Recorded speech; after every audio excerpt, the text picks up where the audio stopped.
এই ভুল ধারণাটা সবার আছে এবং এটার কারণে আমরা নতুন কিছু করতে ভয় পাই, অনেকে কনফিডেন্সহীনতায় ভোগে। দেখি ব্যাপারটা কি। This is basically what we think is happening.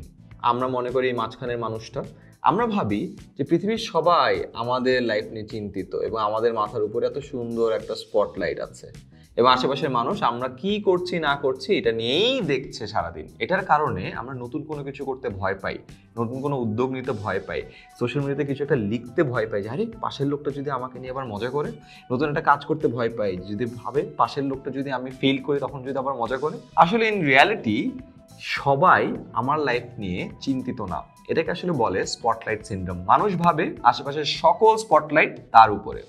আসলে ইন রিয়ালিটি সবাই সবার নিজের লাইফ নিয়ে ব্যস্ত এবং সবার উপরেই নিজস্ব স্পটলাইট আছে এবং সবাই তার নিজের জীবন নিয়ে চিন্তা করতেই কুল পাচ্ছে না, আমার জীবন নিয়ে কখন চিন্তা করবে।